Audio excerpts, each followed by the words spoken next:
Канчалык узун жана улуу тарыхы болбосун, азыркы заманда да өз мамлекетине ээ боло албаган элдер бар.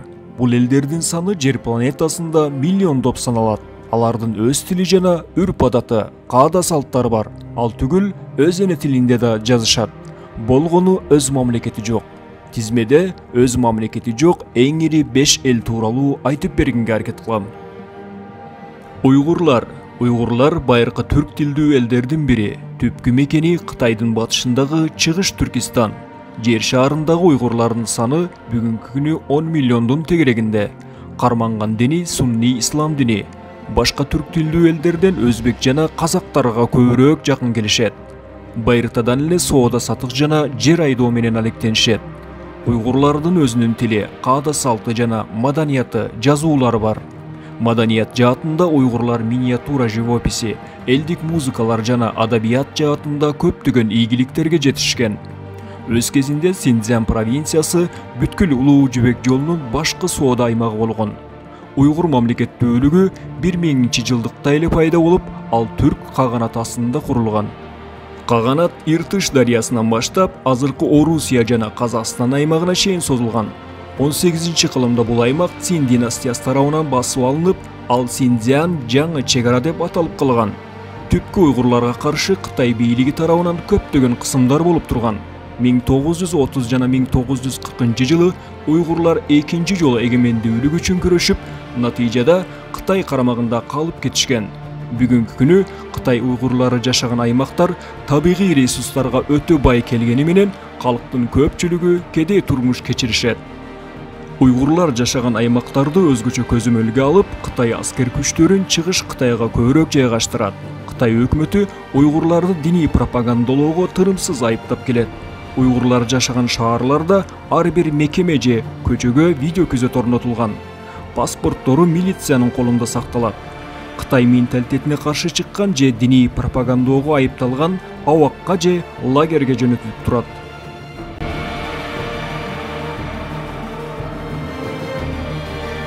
Сикхтер башына чоң селде оронуп алган, салаваттуу, сөөлөттүү, сакалжан жана мурутчан эркек бул орто статистикалык сикх болуп эсептелет.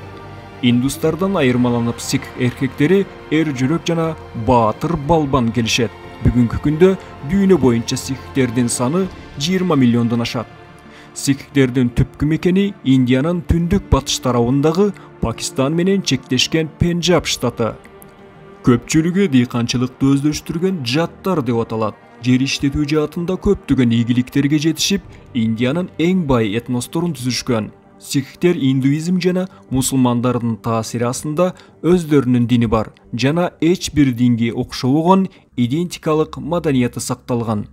Сикхтер сикхизм динин карманып, чыдамкайлык жана мээримдүүлүк идеологиясына негизделген дин. Өлгөндөн кийин бейиш жана дозок жок деп ишенишет. Адам өлгөндөн кийин табиятка сиңип жок болуп кетет деп ишенишет. Сикхтер Кудай ачууланбайт жана жазалабайт деп ишенишет. Диний ишенимдеринде тутунган динне карабай бардык адам баласы бир тууган деп билишет. Мына ушул себептен Индияда ушундай бир кеп бар. Жардамга муктаж болсоң, сикхтен сура деп айтышат. 19-кылымда өкүмдар Ранжит Сингх аймакты өзүнчө империяга айланткан. Ал аймакка Пакистан, Афганистан жана Индия аймактары кирген. Экинчи дүйнөлүк согуштан кийин өлкө Индия, Пакистан жана Бангладеш болуп 3кө бөлүнүп кеткен. Өткөн кылымдын 70-жылдарынан кийин индустарга каршы Халистан деп аталган диний идеологиялык кыймыл түзүлөт. Бирок бул кыймыл Индия өкмөтүнө жакпайт. Куралдуу кагылышуулар болуп, эки тараптан тең 20 миңдей адам курман болгон. Учурда бул жаатта абал тынч жана сикх калкынан Индиянын жогорку кызматтарында иштегендер арбан. Ар бир 5-чи аскер сикх улутунан. Күрттөр алардын саны диаспораларын кошкондо 20 миллиондон 40 миллионго чейин жетет. Күрттөр көбүнчөсү Түркия, Сирия, Ирак жана Иран аймагында жашашат. Түпкүтектери араб эмес мусулмандардан болуп эсептелет. Окумуштуулар күрттөрдү Азербайжан, Армян, Грузин жана Жөөт этносторуна жакын деп айтышат. Алар негизинен дыйканчылык, малчылык менен алектенип, жарым көчмөн калктарга кирет. Кабыл алынбаган Курдистан Иракка чыгышта жайгашып, андагы конфликттер бүтпөгөн чегара чыры менен коштолуп келет. Өз кезинде тынчтык өкүм сүргөн доорлор да болгон. Айрыкча 7 жана 8 кылымдарда күрттөр араб халифатынын астында арабтар менен тең укуктуу турмушта жашап, өз мамлекетин түптөй алышкан жок.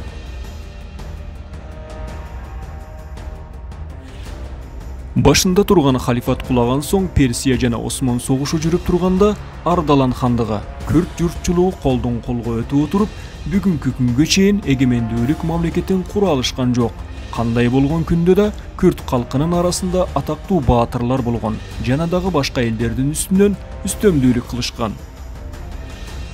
Алардын арасында өз кезинде бүткүл Иракка чыгышка, Түндүк Африкага өкүмдарлык кылган атактуу Салахиддинди мисал келтирүүгө болот. Күрт династиясы Сефевидтер 14-кылымдан баштап Иран провинциясы Азербайжанды башкарышкан. Эки жолу жалпы Персиянын өкүмдары болушкан. Курдистан автономдуу облусун куруу аракети Биринчи дүйнөлүк согуштан кийин башталып, бүгүнкү күнгө чейин бул аракеттер токтой элек. Түркия аймагында автономдуу болуу үчүн күрөштөр бүгүнкү күнгө чейин уланууда.